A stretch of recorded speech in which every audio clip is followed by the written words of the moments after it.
Hello, everyone. We are back with another episode of Fresh Off the Set. I'm Alora Murray. And I'm Sarah Jenkins, and I'm really thrilled for our discussion today. We sat down with Destini, and she talked all about embracing natural hair, which I think is so important. Yeah, Carrie sits down and chats with her. We actually had her on the show, and she was so amazing that we thought, 3 minutes is not enough time. We need you back on the show. She talks about her journey into activism, embracing her natural hair, what the future holds for her. Truly, this young woman is so incredible, and that is what this podcast is all about today. So what do you say we take a listen, Sarah? Let's take a listen. I can't wait.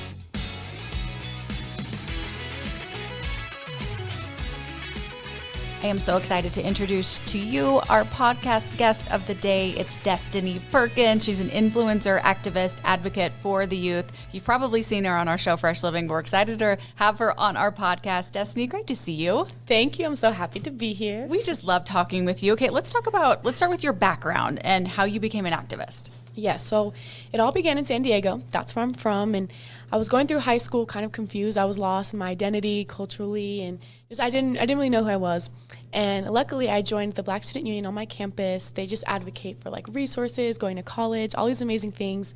And I was introduced to the NAACP, which is the national civil rights organization. And it was just an amazing time in my life because they came to us and they're like, the youth, you guys have voices, y'all have voices. And I really want you to understand that you can go work with legislators, you can be active in your schools and your community. And so that really opened my eyes to actually go into the world and provide that for people. Do you mind sharing your age? Because I feel like you have so much knowledge. How old are you? Just turned 20 March 25th, so very recently. You're 20. Mm-hmm. Oh my gosh, Destini, I am just so impressed by your knowledge. And you're an incredible activist already at 20 years old. You. This is like phenomenal. Okay, let's talk. You talk about the importance of embracing your natural hair. And also, let me just say, when Destini walks in the room, you just glow. You're just so beautiful inside and out, but you have this amazing hair. What inspired you to want to talk about your hair? Yeah, so I tie a lot of identity to my hair just because growing up I was surrounded by a lot of kids who had straight hair, right? Blonde eyes, straight hair. And I was like, I want to fit in. I want to be like everybody else. And so I was straightening my hair and I did it for years to the point where it was like basically fried off. And I was like, okay, now I need to really learn how to style my hair naturally. And over the years, it took a lot of patience. It took a lot of trial and error with different hair products. And I finally got to a place where like I can confidently say I love myself when I look in the mirror and I can inspire young girls around me, and I'll go up to little girls and I'm like, I hope you know that I love your curly hair. I hope you know it's beautiful, it's formal, it's professional, because it starts from a young age, and I wish that I had that back then and I had different representation. Sure. Yeah, my 5-year-old has curly hair. It's not as long as yours, but I struggle to know how to do it, and so maybe at some point, I feel like for a lot of people out there, we should do some sort of demo or something on how to do curly hair, because yours is like perfection. And you also, what's even more important, you believe historical context is important when discussing curly and natural hair. Why is that? Right. I think historical context, it definitely influences the way you appreciate your hair, and it influences the way you feel about it. So I see positives that have happened in the past, whether that's with different African countries using hair to just kind of define class and who was royalty, who was not. And then there's like some negative aspects of that came from slavery. But at the end of the day, you look at braids, you look at curls, and they hold a lot of history and they hold a lot of power. And so I just hope that a lot of people can see and understand that. Yeah, amazing. And you, as you went through your natural hair journey, were there any specific things that like stood out to you personally? I feel like growing up, and maybe just as a woman, you can relate to this. A lot of people have their 2 cents about how you should look, how you should dress, how your hair should be. And so I did have, a lot of commentary coming from boys my age, coming from girls saying, oh, I wish, or I like your hair better straight. And that kind of messed with my mind a little bit, because I'm over here like, how do I form self-love? And I have people telling me the other way. And so now that I'm able to like learn about it and I see the importance of it, it's making life a little bit easier for me. It's making it easier. What advice would you give to someone who's struggling to embrace their natural hair? I would just look at them and say, you were created the way you were created. Like, you were created with intent, with beauty. For those who believe in God, I don't believe God makes mistakes. And so looking at yourself in the mirror and understanding you're made the way you're supposed to be and going about the world, I feel like you will carry so much confidence with you. And I understand, like, it will be hard. Going through your natural hair journey, it will be tough. You will spend a lot of hours debating, should I just use my straightener? And it's right there, it's right there. But at the end of the day, you will be able to inspire others with what you do with your hair. And as long as you feel love within yourself, choose what's best for you. Starts within. I just love curly hair. I wish I had curly hair. It is so amazing. I love your hair. What involvement do you have with the Crown Act? What is the Crown Act actually, Destini, and why is this bill so important to you? Yeah, so the Crown Act stands for Create a Respectful Open World for Natural Hair. This is a bill that originated in California. It was created by Senator Holly Mitchell. She was a black woman with natural locks, and she saw that going through different job interviews in the system, there was a lot of hair discrimination based off of natural curly ethnic hair. And so she wrote up this bill so that children who are in schools are not getting sent home because of wearing box braids. They're not having to cut off their hair for different sport tournaments. Wait, is that a thing? Kids are being sent home because of the certain hairstyle that they had? Yes, it's insane. It's been happening for years, but I think now people are starting to talk about it more. Yeah. And it happens in Utah as well. It's more a sense of having to conform for like the overall picture to look at things. Okay. And yeah, so even like on a professional level, people have had or interviews. They're like, okay, like you have the value, you have the knowledge for the job, but like you don't really fit the culture. You don't quote unquote look the part. And so people will have to cut off their curls and my brother actually had to do that for a job interview. That breaks my heart. Yeah, that's awful. It's such like it breaks your self-confidence, And so when she had talked about it, I had never heard of the bill. I'm in high school and I'm like, okay, I want to get involved with the NAACP. And so we basically went to the summer program in Cal State Dominguez Hills. They had all these like black youth that are like, we're about it. We want to go to college. We want to do all these fun things. And we did a mock hearing. So we practiced it. We went to the Capitol and to Sacramento, and we lobbied this bill. Us as youth, that was probably like the most empowering moment for me because I raised my hand in class. I'm always asking permission for things, and this was the one time where I'm like, hey, I can explain what I feel about this bill and why it's important. How old were you at that time? I believe I was 17. 17, yeah. And what happened? And so we lobbied the bill in May of 2019, and then July 2019 it was passed. It was throughout passed. California. Destini. Oh my goodness. At 17, just over there doing this stuff. This is just incredible. Tell us about your work with Utah Center for Legal Inclusion too. Yeah, so we call it UCLE. It's an internship and it's just a big organization in Salt Lake City. Basically, I had heard about this organization through the director of UVU. He's in charge of the African Diaspora Initiative. And I told him, I was like, I want to be in an internship. I want to expand my experience. And so I connected with the organization. And I basically helped write an interview script so that we could interview local LGBTQ lawyers, see their experience in Utah, empathize with them, understand what their work is out here. And it was a really cool experience to work with just amazing individuals in Utah County and in Salt Lake. Wow.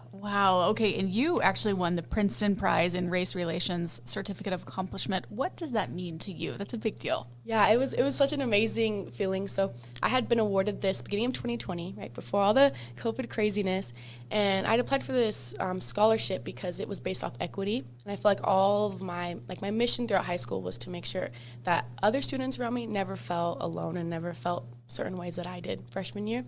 And so I had submitted all of these things that I've done, right? The legislation work, running 2 clubs, being involved with students, teaching Black history, elementary schools, all these things that I did, I had shown to them, and they awarded me, and they showed gratitude towards me, and it was a good feeling. What are you seeing, since you've started on all of these journeys, like your perspective change, I'm sure? Oh yeah, day by day, I'm looking at different experience happening, and I'm learning different lessons from them. But from that point, from that age to now, I'm seeing a lot of growth. And you're only 20. Like, imagine where you're going to be. It's so fun to even think about. Can people help you? Can people join? How can people get involved too? So if you're wanting to learn more about the Crown Act, we're right in the middle trying to figure out if it's going to get passed federally because it's not passed in Utah yet. On my Instagram, I do have a highlight that kind of talks about the process, where we're at with that, and that's under my Instagram, Girl That's Des. And then also on my Instagram, I talk about different events and things that are happening. So if people want to build their community or be a part of something, I'm going to be providing a lot of opportunities through my Instagram. Like individual events. Okay, and the Crown Act, tell us one more time what exactly that is, and you want to get it passed federally, right? Right, so the Crown Act is an anti-discrimination bill so that if you're applying for jobs or you're in a school, in the workplace, any of those type of environments, you're not getting discriminated against based off your natural hairstyle. You can go to school, you can apply for a job confidently, knowing that your hair does not dictate whether you receive a job job or whether you're in a classroom. Oh, I'm so excited to see where that goes with you because I know you're getting things done. You are getting things done, Destini. What are you up to right now? Like, what are you working on now? Yeah, currently I'm having a big redirect in my life. You know, I'm trying to expand my network. I'm currently applying with this internship with Quakers. It started in LA and now it's branching out to DC and different things like that. So I still want to be a part of legislation work. But I'm going to be in California doing some things as well, mentoring NAACP Youth Council. And if you don't know what that is, it's National Association for the Advancement of Black People. So it's a big civil rights organization, and I still want to work with the youth a lot. So I'm going to be doing a lot of youth work over the summer. Okay, let's talk a little bit more about your youth work. I know you said you love working with kids. Why is that? Yes. So I don't know, ever since I was younger, I mean, even now, like I look at kids and I'm like, you guys are so smart. You know, kids are so smart. I mean, I'm not a mother, I'm 20, you know, but I think kids are so smart and we take advantage of how much they're picking up, how much they're learning. And so I look at my little self, I was saying things that, you know, most kids probably wouldn't say. I noticed things. And so now I look at kids and I'm like, okay, how can I teach them? How can I prepare them so that when they're in my position now, the things that they could be doing, you know, the self-confidence they could be doing. And so I'm trying to uplift and empower them so that later on down the line when I own a few businesses, you know, they are inspired to do whatever career goals or whatever life goals that they have. I like how you said later down the line when I own a few businesses, because you know it's going to happen for you. It's coming. I know it is. If you could speak directly to youth, and do you have a message for them, what would you say? Yes, I would say your voice is powerful. You know, your voice can literally move mountains. And so if your voice is powerful, you not speaking is also as powerful because someone will speak for you if you don't speak up yourself. So I would definitely say find your voice, find your people, find, you know, your table, find the people who are going to ride with you to the end and help you achieve your goals because you can do it. That's so inspiring. Destini is so good. We talked a little bit about this just a second ago, but what are your plans for the future? Do you have any? Can you tease anything? Yeah, so I'm definitely into business, mainly because, I don't know, when I think of ideas, I'm always thinking of what is something that I wish I had. And that could be like most businesses, you know, they think of a product, oh, I wish I had this and it would solve this. So I think about things I grew up with that, oh, I wish I had someone who knew how to style my curly hair. I wish I was in a school that supported my ideas and my growth and let me speak, you know. So I do want to open a business in the beauty industry, in the hair industry. Amazing. Yes, regarding curly hair. And then I also want to open a business in education, working with kids. And I think that would really change lives. That's my goal right now. Absolutely, it would. Can you give us like one tip with curly hair, like what to do, what not to do? Is there like one thing that you can help people out with? I know. I feel like there should be a book, right? Like how to take care of your curly hair 101. Yeah. But I would say, you know, a lot of people will, let's say they have a friend who has curly hair, they have a child that has curly hair, they have curly hair and they're just starting. If someone is recommending you a certain product, understand that everybody's hair is different. So how you know a person is recommending something that's actually going to be beneficial to you is if they say, okay, you're asking me for a product. I'm not going to give you a brand or a name because I need to know your curl type. I need to know, is your hair high porosity, low porosity? There's a lot of like different factors. So do some research, right? Go online, find a YouTuber that, you know, resonates with your curl type. That'll be a little bit easier in navigating, you know, the process with hair. But just have patience overall. It'll take some years to grow. Yeah. And you're going to learn a lot of things along the way. Oh, that's such good information. Someone told me to use a T-shirt to dry my daughter's hair instead of a towel so it doesn't mess it up. So I think that has that's a perfect helped tip. Somewhat. Okay, good. Good to know. Okay, we like to end our interviews with what we call the Fresh Five to get to know you a little bit better. So I'm going to give you 5 fast questions. You just kind of say what's off the top of your head, and we'll go with it that way. You ready? Perfect. Okay, favorite thing to eat? Sushi. Love it too. I love sushi. Do you have a favorite roll? The Vegas roll where it's deep fried. Yeah. So good. Oh, it's so good. Okay, what are you most excited about in life right now? Building my network and just meeting amazing individuals that can help me achieve my goals and I can provide value unto them as well. Ah, love it. What do you have left on your bucket list? I know there's a lot. There's a lot. Yeah, I just got my passport, so now I feel like I'm free. I can go travel to different countries now. So definitely traveling to like Jamaica, the Dominican Republic, somewhere in the Caribbean or somewhere tropical. Oh, that sounds so good. Who do you look up to most in your life? Honestly, someone that's close to me, her name is Deborah Matthews. She was my NAACP advisor, and she was the first Black woman in my life to teach me that I have a voice. So. Shout out to her. I love that. And your last one, your favorite holiday? My favorite holiday, I would say Probably Christmas, just because there's that family time, there's good food, and it's like everybody is just radiating amazing energy. It is pretty magical. So. Yeah, Christmas is my favorite too. It is absolutely magic. It has been so fun to get to know you a little bit better, and I hope that you come back. I hope you come back on our show, of course, and let's do a hair segment too so we can break it down. And yes, live hair demo. Yes, seriously. If we want to follow you and get involved with everything you're doing, Destini, where can we go? Yeah, so head to my Instagram. It's @girlthat'sdes, just spelt the way that it sounds. And if you have any questions in my DM, I'll definitely get back to you and help you out as much as I can. Thank you so much for being here. You truly are the example of beauty inside and out. Oh, thank and you so much. We appreciate you sharing your wisdom with us today. Thank you so much, Destini. And thanks for listening to Fresh Off the Set podcast. Remember to rate, review, and subscribe, and we will see you next week.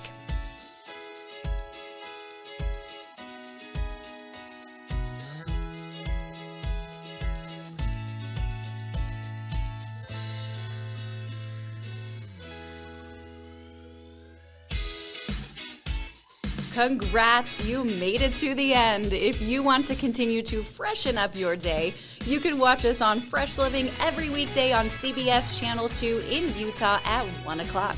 You can also watch us on our YouTube channel, KUTV Fresh Living, and follow us on social media. We will see you next week.